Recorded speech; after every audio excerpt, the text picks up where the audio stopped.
Irfan Kartawirya. Saya Harnas. Dan ini adalah Random Jumat.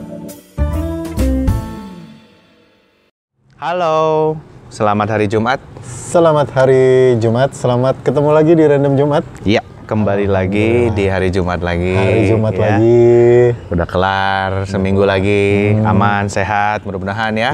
Kalau sedang kurang sehat ya, mudah-mudahan besok sembuh gitu kan. Atau hari ini sembuh boleh. Hari ini juga boleh.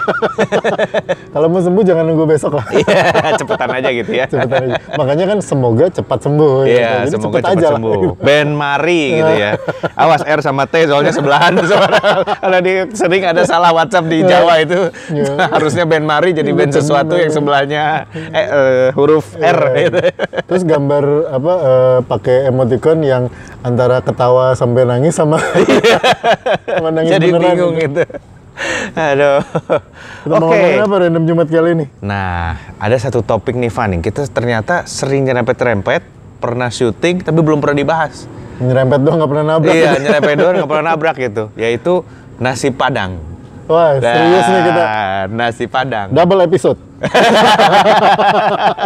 Karena pasti panjang ini ngomongin apa nasi Padang? Pasti panjang lah. Double episode ini mah. Nasi Padang mah banyak lah. Gitu. Tapi kalau nggak apa-apa ya, satu episode aja. Sayangnya kita belum sempet beli nih kalau ada ya, soalnya kita nanti sambil makan. Tapi ya susah lah, nggak apa-apa. Oke, tapi ini kan kita syutingnya kan sore, sore makan nasi Padang kan. Iya betul. Masalahnya gini, nasi Padang itu bukan cemilan. Nah, teorinya mah. Lu kalau buat lu Padang itu ada tertentu nggak sih? Kalau buat gue sih siang, Van. Gue jarang malam makan Padang gitu. Gue malam iya masih. Malam masih. Gue Padang itu nasi Padang itu gue makannya kalau nggak siang makannya adalah habis capek. Jadi kayak kalau lu habis capek misalnya seharian nih, misalnya pindahan gitu, lu pindahan atau lu habis beresin rumah gitu, ngecat kamar misalnya, itu misalnya sampai sore gitu, nah malamnya nasi Padang. Jadi buat karena lu makan itu capek gitu. Itu tuh istilah kulinernya itu kalau nasi Padang itu, kalau misalnya nasi goreng itu kenyang, ya kan? Nasi capcay, mie goreng itu kenyang. Kalau nasi Padang paripurna, nggak ada, udah selesai gitu.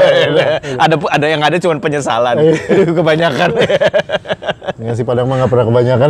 Iya pas ya kan. Lu nasi Padang juga nggak pernah beli 2 porsi, gue sih nggak pernah. Lu pernah nggak? Nambah deh seporsi lagi gitu. Nggak pernah ya, pokoknya bungkus ya. Ya bungkus. Kalau bungkus, cuman gue tuh ada gini, gue tuh harus ada pengakuan dulu nih sama teman-teman Van.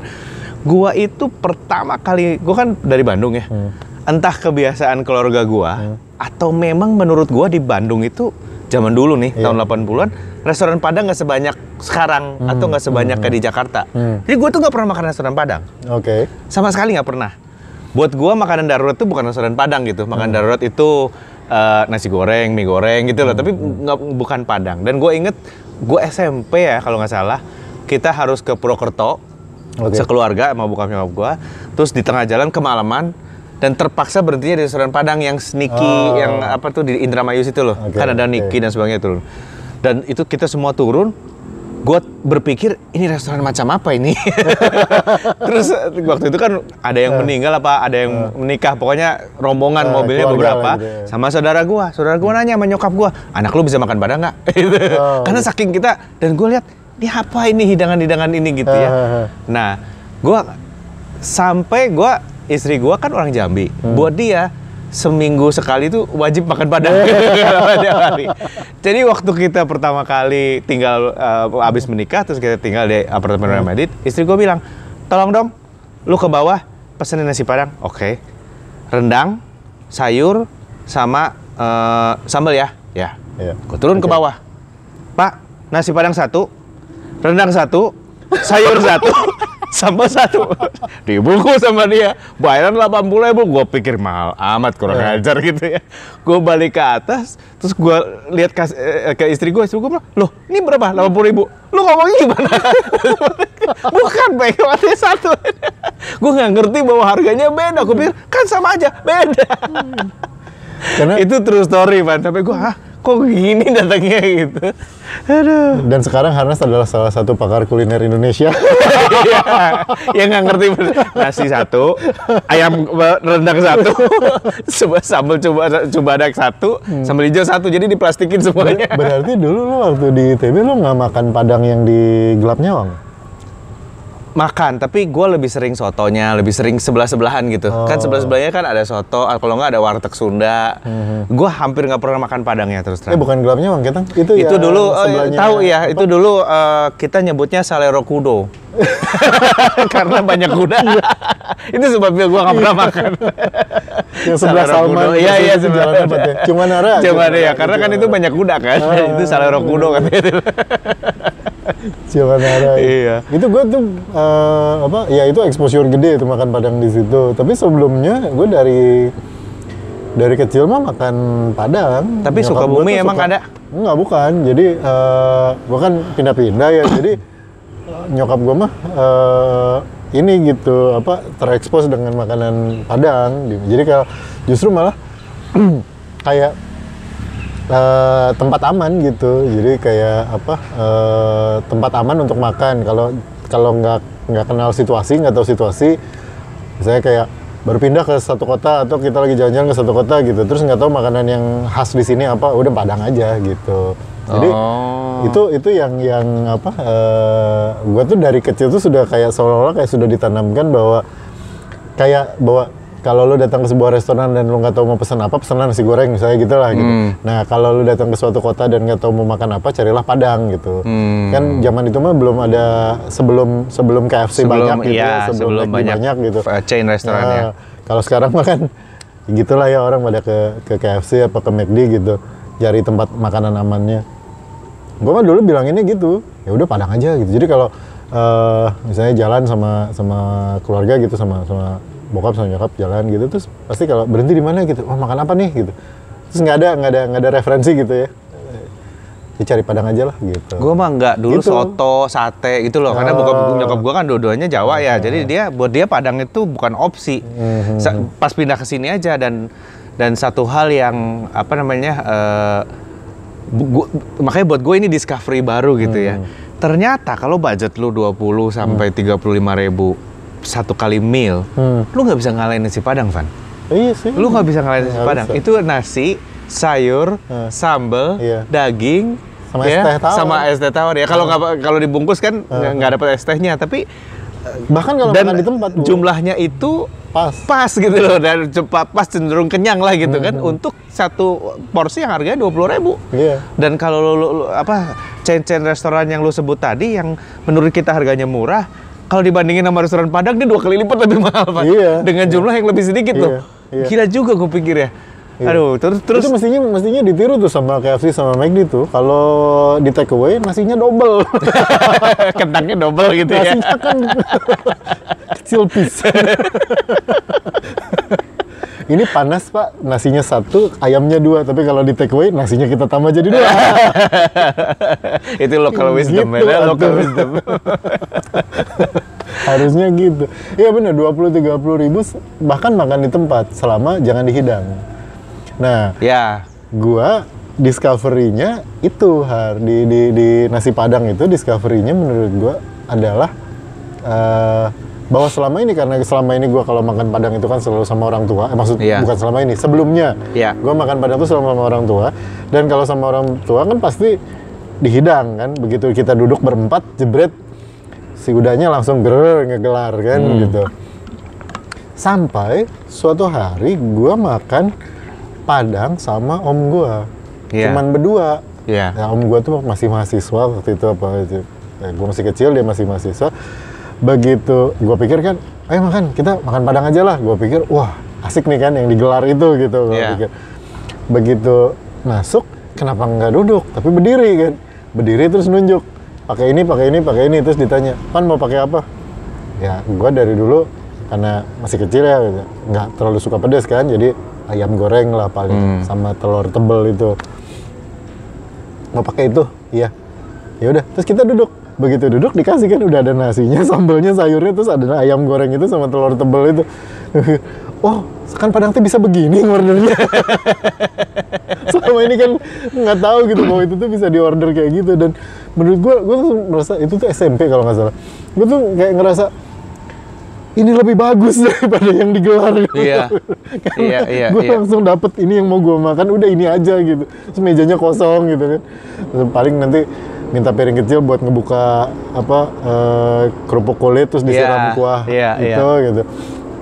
Jadi pas sejak itu gue tahu bahwa jangan digelar gitu, dan gue lebih sering sekarang ya karena makan kan paling kalau sama orang kantor atau sendiri gitu ya paling ngapain digelar gitu kan, satu aja gue cuman mau itu gitu paling itu. Lu menu masakan Padang, kalau nasi Padang pasangannya apa paling sering? Gini, kalau lu bicara pasangan sebetulnya nggak fair. Karena harganya restoran Padang itu paling murah itu untuk nasi Padang rendang. Gue juga bingung. Serius? Iya. Jadi gue pernah, karena gue bosen kan, baik lagi istri gue tuh setiap minggu, kalau nggak setiap hari, setiap minggu dia pesen Padang. Kadang-kadang kan gue rendang lagi bosen. Yeah. Gue coba rendang. Kali ini gue nggak mau pakai rendang. Pakainya apa? Sambal goreng ati, yang kentang. Bukan kentang sama ampela itu. Lebih mahal. Loh, kok bisa? Gue bilang. Ikan lebih mahal juga, ini lebih mahal juga. Jadi pakai rendang itu paling murah. Seriusan? Gue baru tahu loh ini. Pakai rendang itu pakai murah karena gue udah ganti. Bukan ayam ya? Bukan, rendang. Ayam sedikit lebih mahal. Rendang paling murah dan paling enak karena kan ditambahin bumbunya lagi ya kan. Jadi sejak itu gue balik ke rendang lagi sampai sekarang karena setelah pengalaman gue nyoba segala macam, istri gue bilang, tuh kan lu nasi rendang misalnya berapa? 20.000. Nasi sambal goreng kentang 23.000. Dia bilang gitu. Mendingan rendang. Iya ya. Jadi sistem dia tuh nggak membuat kita, nggak bisa membuat kita memilih yang lain gitu. Ya udahlah rendang aja gitu. Kalau gue paling sering sih ya kalau lauknya ganti-ganti, tapi gue kalau ada perkedelnya gue pakai perkedel biasanya. Oh, perkedel ya. Perkedel tuh enak pisan nih kalau dianjurin. Walaupun itu karbo and carb sebetulnya ya. Karbo apa karbo ya. Kan itu memang karbohidrat yang sangat kompleks. Betul. Sangat kompleks rasanya. bukan karbohidratnya, bukan. So ahli gizi langsung udah sempat kompleks dari mananya? Rasanya ada ketumbar, ada merica, garam kan. Rasanya kompleks gitu. Nah itu pasti pakai itu. Tapi kalau lauknya ganti-ganti. Kalau nyokap gua makan Padang, beliau itu selalu pakai lauk yang susah dimasak di rumah. Jadi kalau kayak gini, mau pakai apa nih? Rendang mah bisa bikin. Gulai ayam apalagi yang itu. Telur dadar. Telur dadar mah kamu aja yang bikin. Tambusu dari usus 12 jari sapi usia 3 tahun gitu ya. Jadi kalau ada cumi yang diisi, cumi. Otak. Kalau nggak kikil, pokoknya yang masaknya di rumah susah lah gitu. Iya, bagus juga. Jadi kayak gitu. Jadi kalau makan yuk di mana? Padang. Yaudah itu ada berhenti sederhana atau apalah gitu ya, kita berhenti gitu. Pasti tuh mau pakai apa? Pasti ngelihat kikil. Pokoknya yang susah aja dimasak di rumah gitu. Benar juga, logikanya benar juga, Pak. Kalau yang lain mah gampang bikinnya. Iya. Jadi spesial gitu rasanya. Dan lu perhatiin nggak ya? Ya ini karena saking seringnya gua pesen di restoran Padang. Racik itu is an art. Karena kita udah tahu nih kalau restoran Padang langganan kita ya, si bapak ini nih paling enak raciknya. Jadi begitu lihat si bapak ini ada, oke Pak, sama aja mestinya sih rendang. Begitu di rumah, bener Van. Beda ya? Racikan dia jumlah, karena kan ada ekstra bumbu rendang, ada kuahnya, ada ini. Kadang-kadang kita makan, wah ini yang racik pasti bukan si bapak itu nih. Karena nasinya kering gitu kan, nggak basah semua sama gulanya. Pernah gulanya banyak banget sampai runek nih. Ini pasti bukan si bapak itu. Setiap kali bapak itu yang racik dan dia kerjanya gesit, tek gitu ya. Setiap kali si bapak itu yang racik, hasilnya pasti nikmat. Kayak gue beli tadi siang. Betul-betul bapak ada beli. Iya betul. Dan sebenarnya ada satu genre restoran karena gue pernah ngajak Uni Reno. Uni Reno Andam ya, Ali. Oh ini masuk genre bukan Padang. Ini Padang apa sih? Gue bilang gitu kan restorannya. Ini adalah Panda. Padang Sunda. Di mana manggil orangnya bukan pakai uda tapi rendangnya hiji. Betul. Ayam gorengnya 2. Oh ya siapa gitu. By the way Padang salah satu Padang paling enak di kawasan Serpong Utara ini adalah Panda itu. Iya. Adalah deket sini. Adalah deket sini lah, itu pokoknya enak lah gitu ya. Dan itu ya itu ternyata si Reno bilang memang ada genrenya sendiri tuh. Genre Panda itu mungkin nggak cocok untuk orang yang asli Bukit Tinggi lah, karena buat gua nggak terlalu pedas. Nah, kalau istri gua sukanya yang rada-rada pedas sedikit karena dia dari Jambi kan. Misalnya ada beberapa brand di Alam Sutra gitu ya. Buat gua itu terlalu pedas, capek gua makannya. Jadi nandain nasi Padang enak itu adalah gue bisa ngabisin nggak? Ini kita ngomongin nasi Padang sebagai term generik ya. Jadi kalau dia bilang, wah kan beda Pak antara kapau sama Padang sama mestinya harusnya disebutnya Minang. Iya, kita ngerti kok. Cuman kita nyebutnya generik aja lah. Iya betul, generik aja nasi Padang gitu. Iya gitu. Jadi ini tuh termasuk yang kapau, termasuk yang apa nanti dari Bukit Tinggi lah, kapau lah, pesisir atau gunung sebagainya. Gitu. Iya. Pokoknya nasi Padang yang bentuknya tubular dan dikaretin. Termasuk ada Twitter kemarin Van yang bilang bahwa nasi Padang dikecapin. Si Wulung tuh, Wulung apa kabar nih ya? Si Wulung tuh nanya, ini gimana Kang? Gue bilang kalau ngelihat dari bentuk bungkusnya, karena itu bentuk bungkusnya trapesium, bukan tubular. Berarti itu bukan Padang gitu. Itu warteg atau warsun. Itu warteg atau warsun, betul. Gue bilang itu jangan panik dulu. Gue nonton sampai habis videonya, terus gue bilang gue nggak melihat bukti bahwa ini restoran Padang, karena dia nggak aduk kan. Terus dia nggak balikin gitu. Satu lagi adalah penguncinya adalah di luar dari bungkusan coklat itu adalah kertas yang putih dan ada cetakan merek tokonya. Iya betul, restorannya betul. Nah, itu Padang tuh udah pasti itu. Iya betul. Tapi gini, menurut lo, ini karena tadi kita ngomongin Padang dikecapin. Menurut lo gimana nasi Padang dikecapin?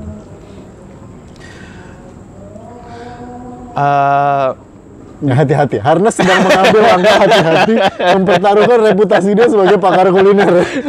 Sama kayak Prof Wiku tanya, Prof bagaimana menurut Anda penyebaran COVID minggu depan? Kalau Bapak nonton apa malam ini di Netflix? Gampang. Ya langsung sangat hati-hati. Iya betul.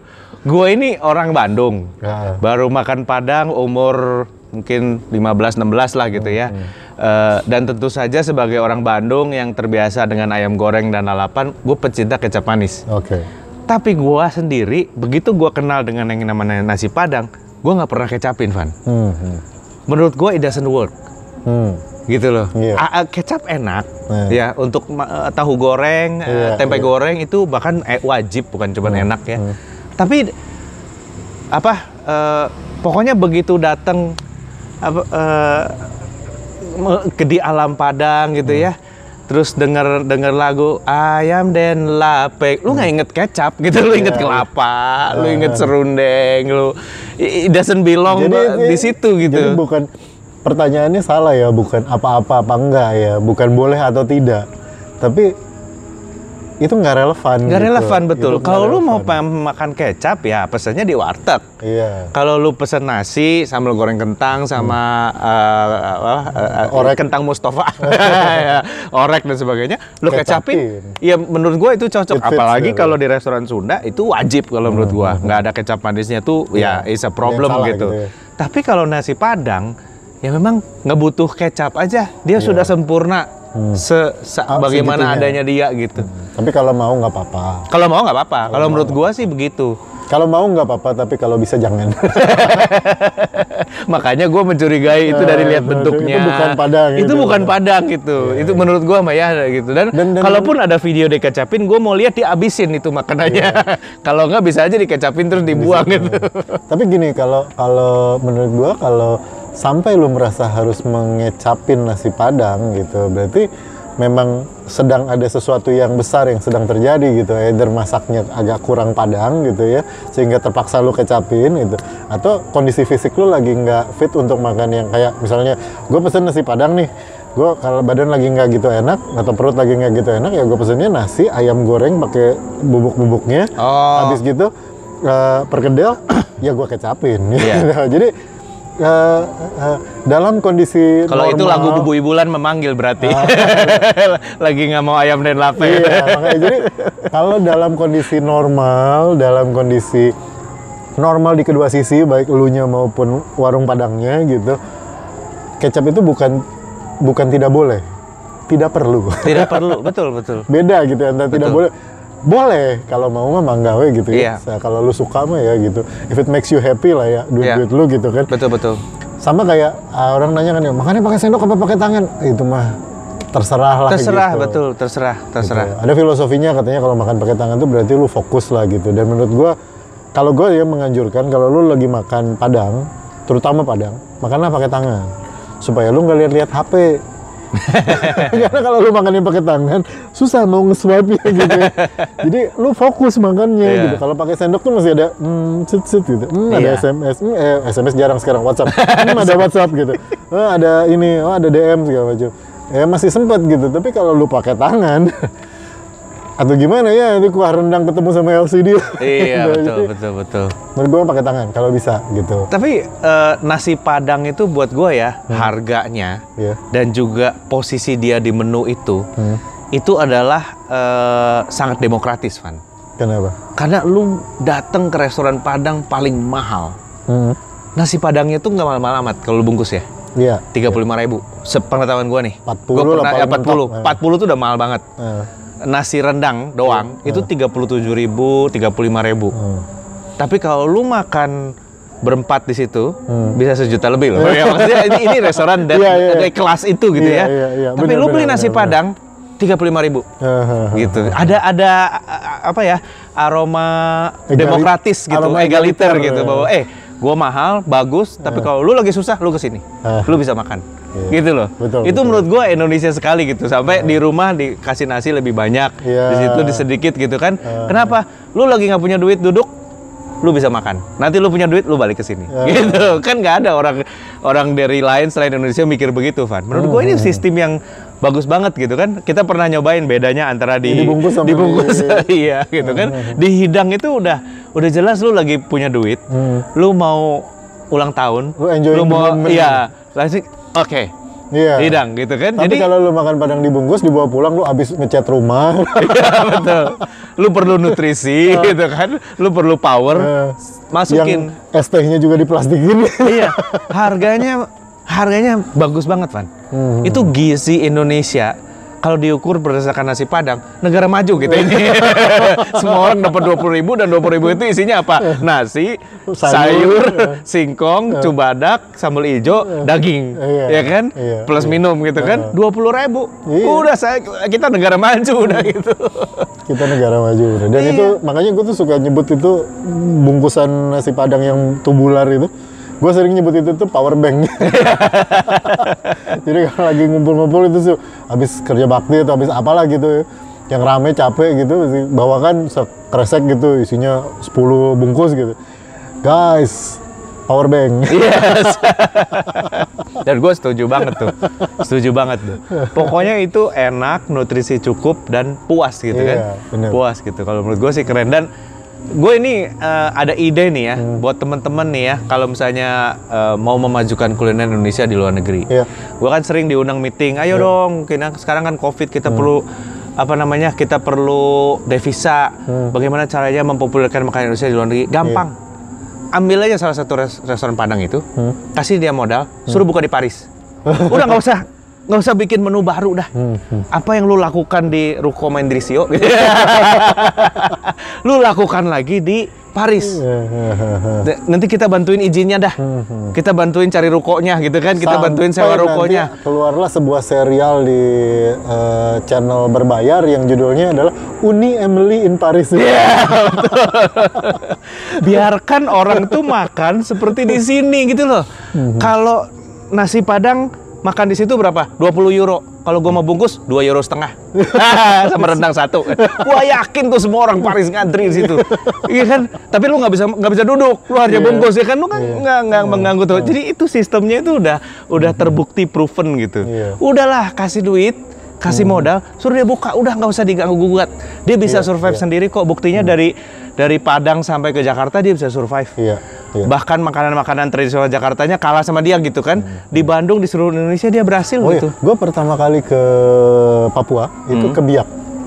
Nah, begitu nyampe Biak itu di rumah kan, jadi rumah orang tua ya. Udah 2 hari kemudian gue diajak ke Wamena. Wamena tahun 90-an. Lu bayangin bandaranya itu pagernya aja nggak kebuka gitu. Ada sih tapi kebuka gitu. Maksudnya orang masuk aja gitu. Gue nyampe bandara Wamena, turun, dijemput sama aparat. Ya temen lah gitu. Terus, pertanyaan pertama adalah, mau makan nggak? Ya mau lah, gue bilang. Dan dibawalah gue ke warung Padang. Di Wamena? Di sebelah bandara. Namanya apa? Lupa gue namanya. Makanannya sangat tidak Padang. Iya. Tapi maksudnya sangat tidak Padang? Makanannya sangat tidak Padang. Makanannya udang goreng. Terus ada apa gitu. Yang mengidentifikasi bahwa itu adalah Padang adalah bahwa itu nasi, sayur, ada sedikit kuah gulai, sama lauk telur dadar tebel dan ya rasanya dan ininya sangat tidak Padang. Tapi kita tetap sepakat bahwa itu adalah nasi Padang gitu. Karena namanya Padang juga. Iya, gitu. kalau menurut gua itu sukses lah itu. Sukses karena sistemnya tuh fix dan fair gitu kan. Dan ini bukan cuman sekedar teori di atas kertas, karena nasi Padang itu betul-betul kuliner di atas kertas. Kertas dan daun pisang. Betul-betul di atas kertas, betul. Ayolah majukan nasi Padang menurut gua ke seluruh dunia, karena ya itu satu power ya. Bahkan waktu gua ke Singapura aja pertama kali datang, dia bilang, "Oh, you dari Indonesia?" Supir taksinya, iya. Di sini ada restoran Padang loh, katanya. Ya, maybe 60% original lah. Dia bilang gitu. Nah, mati gue mendingan gue ke rekomendasi minggu depan. Kalau mau Padang-Padang itu 70, ya oke, 97% kali original. Oke, kalau gitu kita hari ini ngomongin nasi Padang nih. Iya, nasi Minang, Padang, Bukit Tinggi, Kapau, Pariaman dan sekitarnya, pokoknya semua lah. Pokoknya gitu. Semua yang berbentuk cubular dikaretin. Nasi, sayur, kuah, sambel. Ya. Itu. 20 sampai 15 sampai 30 40 ribu deh paling mahal. Range-nya segitu. Kita ngomongin itu hari ini. Nggak jadi double episode. Soalnya abis ini kita mau cari nasi Padang. Iya, lapar ngomongin ini. Sampai ketemu di Random Jumat berikutnya. Ya, saya Harnas. Like, subscribe, saya Irfan Kategoria. Like, subscribe, sama komen di bawah boleh, di komen di Twitter boleh. Siap. Sampai ketemu lagi di Random Jumat berikutnya. Bye. Yalah, cari nasi Padang.